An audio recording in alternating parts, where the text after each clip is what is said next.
Welcome to the Hall of Generals, the channel where we fight our battles on the tabletop with a narrative edge and break them down for you to enjoy. The following is the second battle report for our campaign, The War of the Three Heirs, and takes place between a faction of Chaos Warriors called Taemon's Bloodied and an honourable faction of Bretonians called House Burgess. Both army lists will appear on screen now, so if you want to pause the video and read over them before viewing the battle, do it now. If you aren't caught up on either our lore video or the first battle report, The Reclaiming of Skillion, we have placed a link for both videos in the description below. And with that, let's move forward into the narrative battle report. With Prince Taemon's exile and further succession from the Kingdom of Hillsbury, the prince was able to muster multiple houses to his cause. But even he knew that if he was truly to lay claim to the throne and take the kingdom for himself, these houses would not be enough. So he called upon the tribes of the forests, such as the Men of the Kraken, the Sons of the Blackened Wolf, and the Band of the Serpent.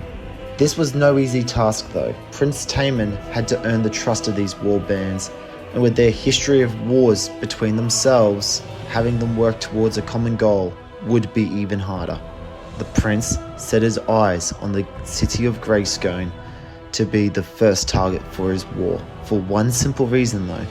He knew that his bastard half-brother had been betrothed to the Lady Scarlet of House Burgess, in a way to source the funds required to fund the war effort against his rebellion. By taking Greyscone, which was the land governed by House Burgess, this would deal a great blow to the royal forces in the war to come. And with that, our battle shall begin. Sitting on the right flank, a unit of archers sat on a hill, ready to rain arrows upon their enemy, along with a trebuchet that was preparing to destroy the enemies of House Burgess. A group of crusading knights supported them, along with a lance of loyalist knights of the realm, a group of heavy infantry, a group of knights on foot, bodyguarding Lord Darius and Lady Margaret. Sitting behind the stream was a second group of archers, while a third sat in an elevated position, on a lookout with their right flank being secured by peasant levies. Across the field of battle sat the Chaos forces of Taemon's Bloodied. On the left flank and the hill sat two groups of tribal horsemen. Next to them sat a group of chaotic warriors dedicated to the worship of Tzinch. Embedded in their unit was the Blue Hag, a wicked woman known for conjuring demons in the forest and being a member of an evil coven. In the center of the line sat the prince's personal bodyguard, along with Helnar, the Scourge of the Woods. Nearing the far right rank were a unit of Core Knight warriors and the dreaded Knights of Filth. Lastly, a group of Chaos Marauders sat securing the right flank. And with the roll-off, we see that Chaos is taking turn 1.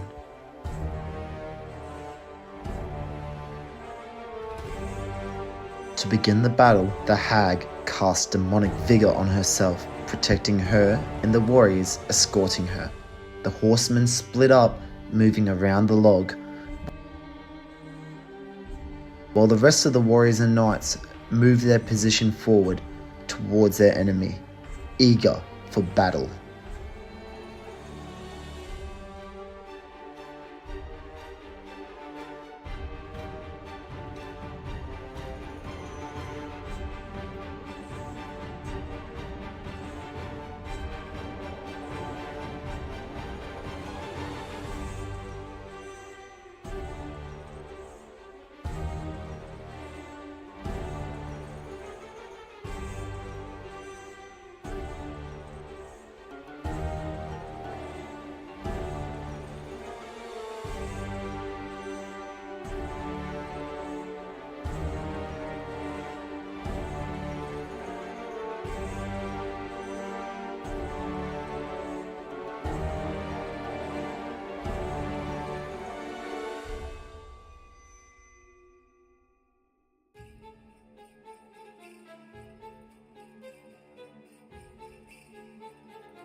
As we turn our attention to the loyalists of House Burgess, we see orders issued similarly to the enemy, with their line advancing, electing only to leave their missile troops behind, ready to open fire.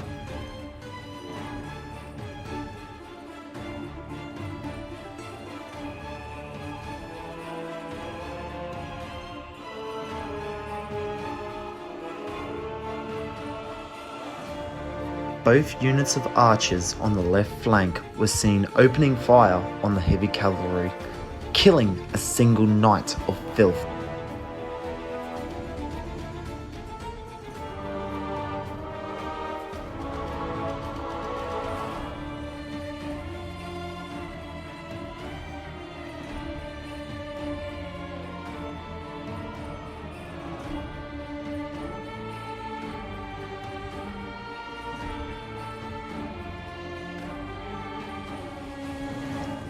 As we now enter turn 2 of the Chaos Warriors, we see the hag continue to utilize her magic to cast demonic vigor. The marauders on the right, with the support of the Knights of Filth, advanced forward, with the berserkers following them.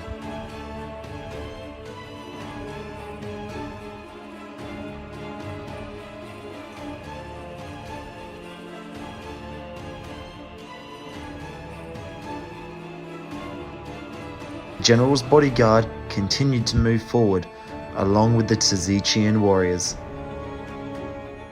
The inner horsemen moved around the log, while the outer unit continued to move forward.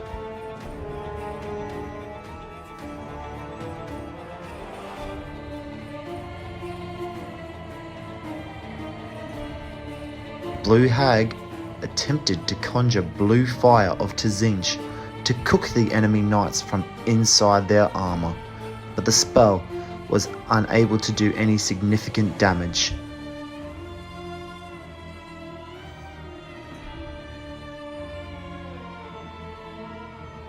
On the left of the Chaos battle line, the horsemen attempted to throw their javelins, but their enemy was just out of range.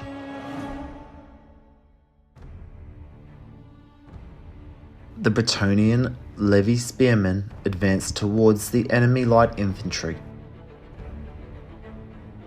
while the Knights of the Realm failed to charge the general's bodyguard, hoping to end the rebellion right as it started. The crusading knights were able to charge the Tzitzikian heavy infantry.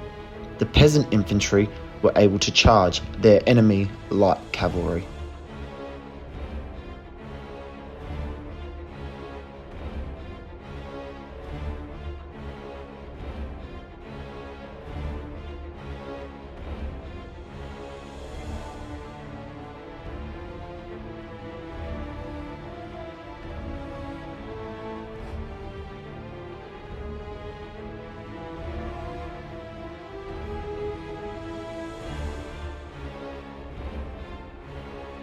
Once again, the archers on the left opened fire on the Knights of Filth.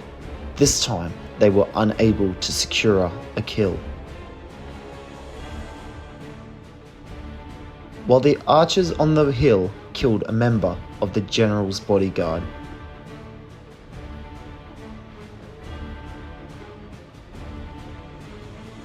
The trebuchet was foolish with its aim and missed their enemy entirely.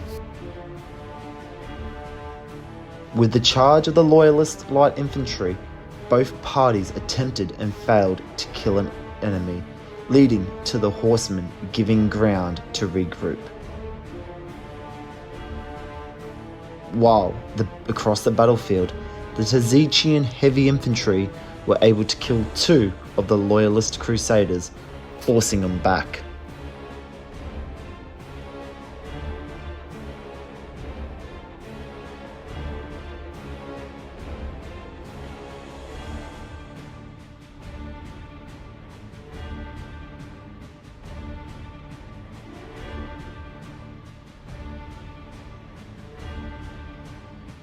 With the beginning of the third turn for Taemon's Bloodied, we see the hag cast once again demonic vigor. The Chaos Marauders and Knights of Filth were both able to charge the Peasant Light Infantry on the right flank. On the far left flank, the Chaos Light Cavalry reformed to prepare for a charge from their enemy. The Tzintzian warriors charged the Crusaders, while the General's bodyguard charged their enemy counterpart. Lastly, the Warriors of Khorne continued to move forward.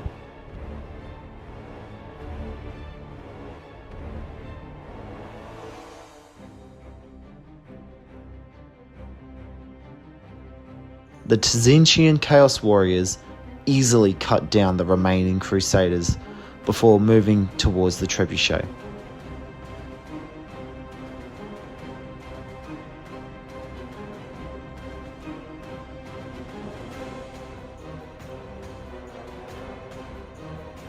On the far right flank, the Knights of Filth dealt a heavy blow on the light infantry, killing 8 of the men-at-arms before the Chaos Marauders killed a single man.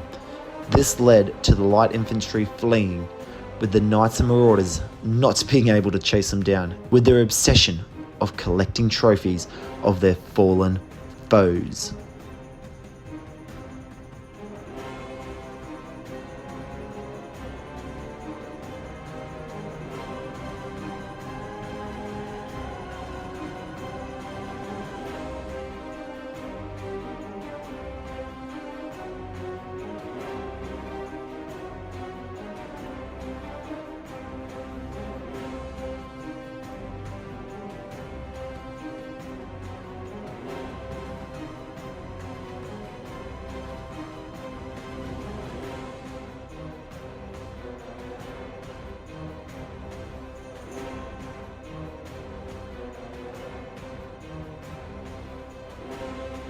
The peasants rallied at the start of turn 3 for the Loyalists, who turned to face their oncoming enemy. With the encouragement of Lord Burgess, the Knights charged their enemy general bodyguard.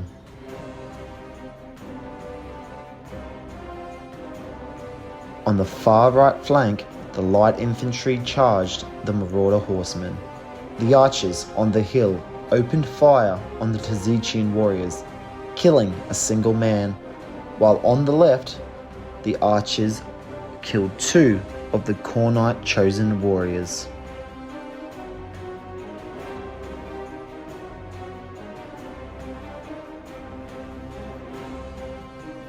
The Peasant Light Infantry killed a single horseman before 2 of their own were cut down, leading to them fleeing, killing the men outright.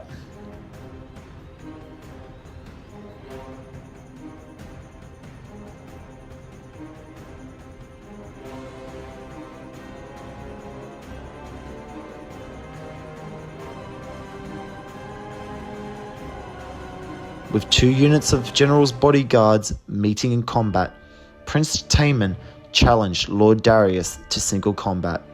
The prince easily outmatched the humble lord, dealing multiple wounds to him, while not a single blow was being landed against the prince.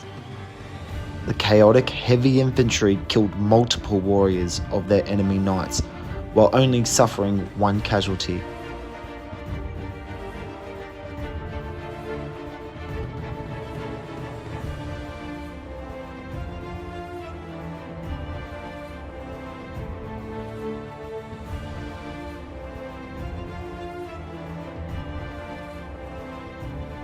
In our final turn, the Knights of Filth and the Marauders charged the light infantry across for them, while once again the prince's personal bodyguard charged the foot knights, while the Tzintzian blessed warriors charged the trebuchet.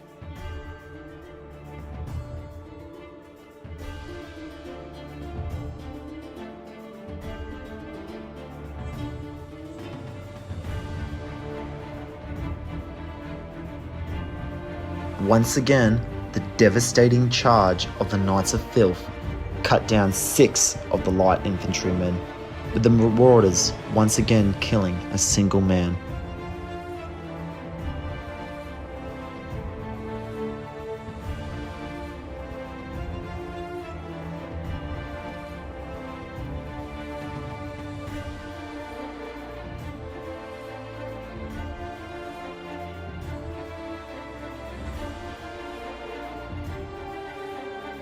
This was too much for the Loyalist infantry, leading to them fleeing, with the chaotic warriors once again unable to chase down their enemy.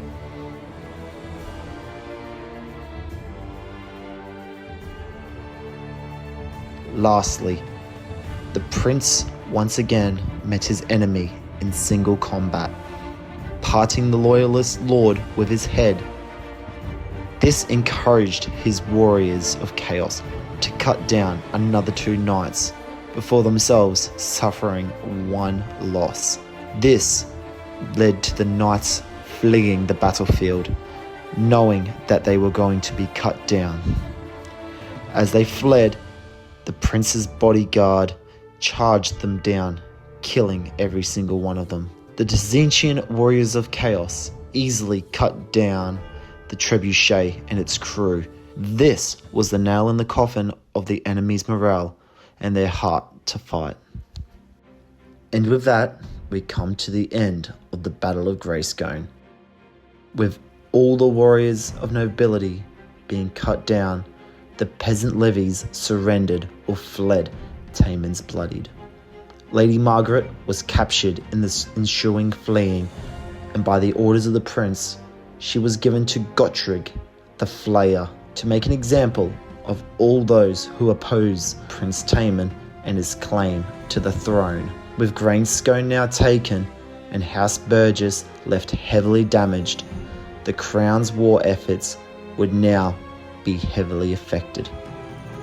Not wanting to wait, the prince declared that his army was to march on Manispoke to deal damage to those. Not wanting to wait, the prince declared that his army was to march on Manispoke to deal damage to those of House Wood. But that is a story for another day.